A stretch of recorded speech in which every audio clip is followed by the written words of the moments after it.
If you're a history buff, you need to hear about Carcar Cebu. This town, nestled in the heart of Cebu, is a treasure trove of historical wonders and cultural richness that dates back over a century. Imagine stepping back in time to a place where every corner tells a story, every building whispers secrets of the past, and every street is a pathway to a bygone era. Picture this.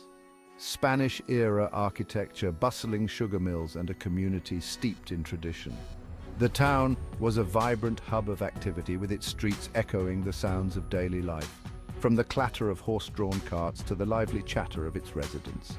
The architecture alone is a testament to the town's rich history, with buildings that have stood the test of time, each brick and stone narrating tales of yesteryears. In the early 20th century, Carcar Cebu was a town deeply influenced by Spanish colonial rule. The Spanish had left an indelible mark on the town, not just in its architecture, but in its very way of life. The streets were lined with colonial-style houses, each one a piece of history, and the town centre was a bustling marketplace where locals gathered to trade goods and share stories. The Spanish brought Christianity, leaving behind majestic churches like the St. Catherine of Alexandria Church. This church, with its grand facade and intricate details, was more than just a place of worship. It was a symbol of the town's faith and resilience. It stood as a beacon of hope and a gathering place for the community where people came together to celebrate, mourn, and find solace. This colonial influence shaped not just the town's skyline, but also its soul. The buildings, with their distinct Spanish features, were a constant reminder of the town's past, while the traditions and customs passed down through generations kept the spirit of the old days alive. The town was a living, breathing museum where history was not just preserved, but celebrated. Economically, Carcar thrived on agriculture. The fertile lands surrounding the town were perfect for farming, and the locals took full advantage of this. Agriculture was the backbone of the town's economy, providing sustenance and livelihood for its residents.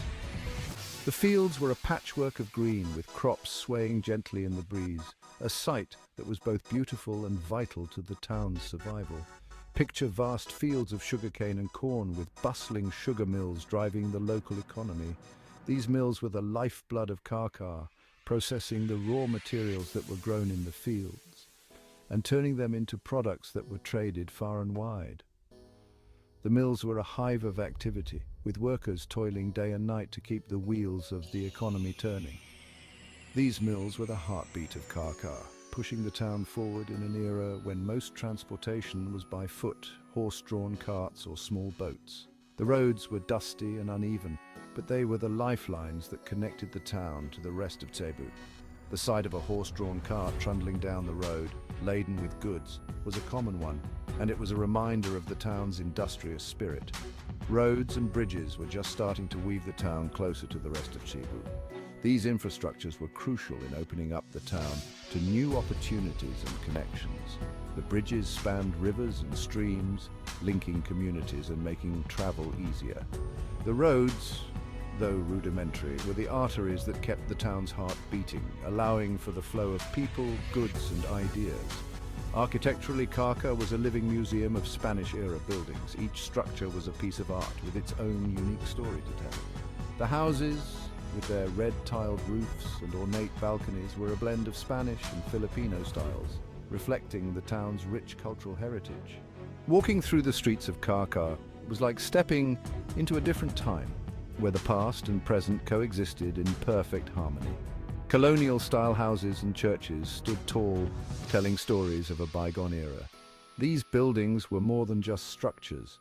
They were the keepers of the town's history, each one holding memories of the people who lived, worked, and worshipped within their walls. The churches, with their towering spires and intricate carvings, were the heart of the community, places where people came together to celebrate their faith and traditions.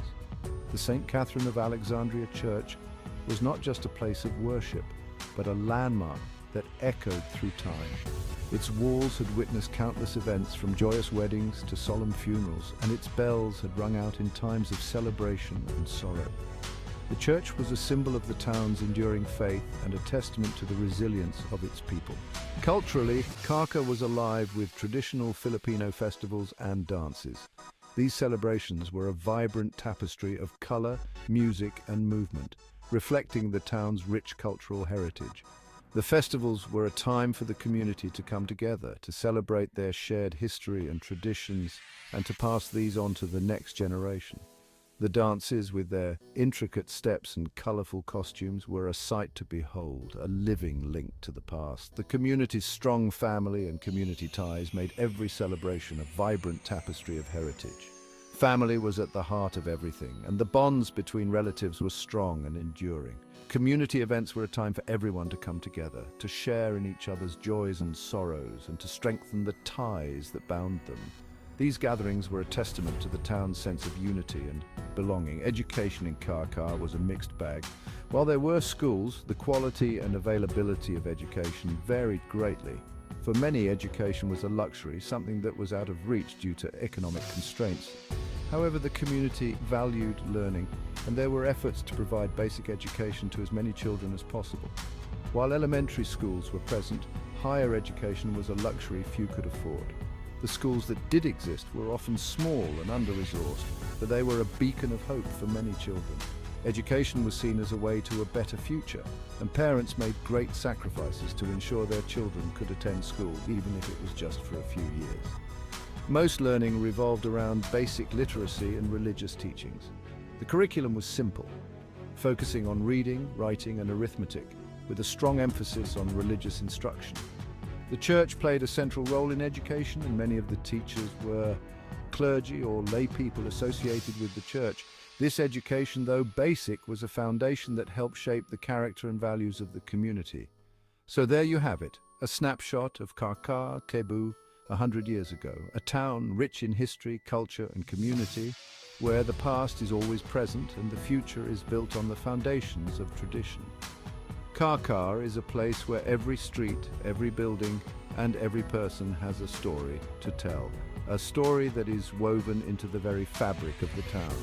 A town where history, culture, and community were as intertwined as sugarcane in the fields. Fascinating, right? Carcar is not just a place on a map. It's a living, breathing testament to the resilience and spirit of its people. It's a place where the past and present coexist, where traditions are cherished, and where the community thrives on its rich heritage. So the next time you find yourself in Cebu, take a trip to Carcar and step back in time to experience the magic of this historical gem.